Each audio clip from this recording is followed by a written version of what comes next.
Good evening guides. வந்து night வந்து நம்ம இட்லிக்கு குருமா செய்ய போகிறோம். ஆயில் இல்லாத சமையல் தான். இந்த குருமாவுக்குலாம் ஆயில் தேவையே இல்லை. இங்கே பாருங்கள், வெங்காயம், தக்காளி, கத்திரிக்காய், பீன்ஸு, கேரட்டு இதெல்லாம் கட் பண்ணிவிட்டு இங்கே போடுறோம். குக்கர்லேயே வைக்கிறேன் நான். ஆயில் வந்து நைட்டு சுத்தமாக சேர்க்காதீங்க. தோசையை அவாய்ட் பண்ணுங்கள். சப்பாத்தி இதுக்கெல்லாம் ஆயில் நம்ம யூஸ் பண்ணுறதால மேக்ஸிமம் இட்லி, இடியப்பம் அந்த மாதிரி நீங்கள் ஆயில் இல்லாமல் சாப்பிட்டுக்கலாம். ஏன்னா இப்போ உள்ள ஃபுட் ஹேபிட்டுக்கு ஆயில் இல்லாமல் சாப்பிட்றது, நைட்டு ஆயில் இல்லாமல் சாப்பிட்றது ரொம்ப முக்கியம்.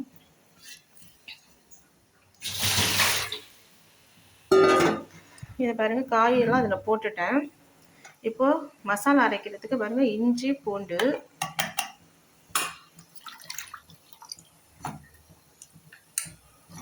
தேங்காய்,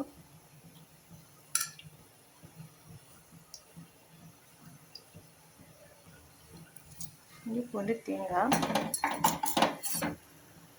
ஜீரகம்,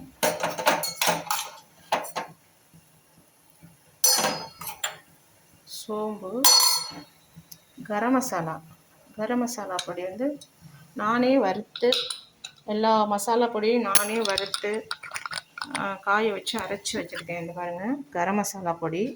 நான் எதுவுமே இந்த கடையிலலாம் உள்ள பொடியெல்லாம் நான் வாங்கவே மாட்டேன். இப்போ வந்து இதை எப்படி அரைச்சிட்டு இதில் சேர்க்கலான்னு சொல்கிறேன். காய்கறியெல்லாம் இப்போ வச்சுருக்கோம். இப்போ நம்ம தேங்காய், இஞ்சி, பூண்டு, சோம்பு, சீரகம் எல்லாம் கரம் மசாலா வச்சு அரைச்சி விழுது இதில் ஊற்றுறோம்.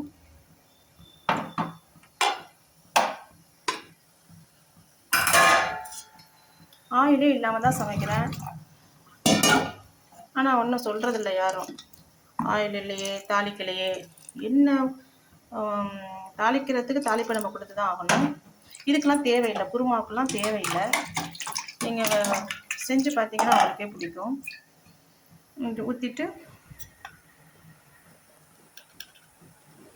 கோரியண்டர் பவுடர், இது பச்சை மிளகாய் போடுவாங்க. நான் வந்து பச்சை மிளகாய் சேர்க்குறது இல்லை. காஷ்மீர் மிளகாய் வாங்கி காய வச்சு அரைச்சது தான்.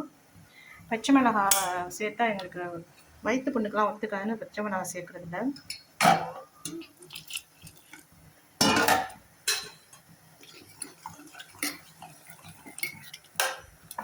இப்போ எல்லாத்தையும் நல்லா மிக்ஸ் பண்ணி வச்சு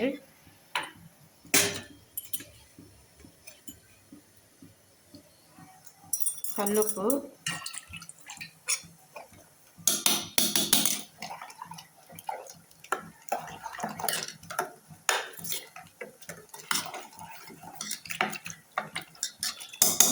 ஒன்று அப்படியே நல்லா மசிச்சு விட்டு அப்படியே இறக்க வேண்டியதான்.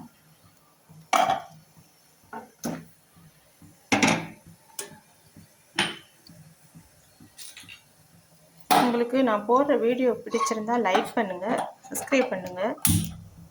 நான் சொன்னதில்லை, இப்படி நான் ஃபஸ்ட் டைம் சொல்கிறேன். பிடிச்சிருந்தா ஓகே.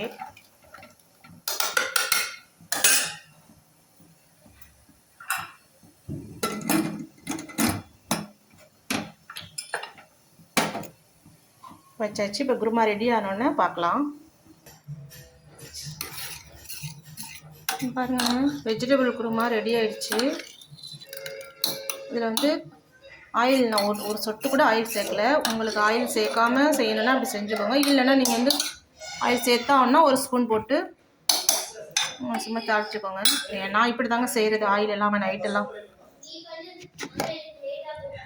சுட சுட மல்லிகைப்பூ இட்லிங்க, குருமா ரெடிங்க. ஓகே, பாய் கைட்ஸ். நாளை சந்திப்போம் கைட்ஸ். பாய்.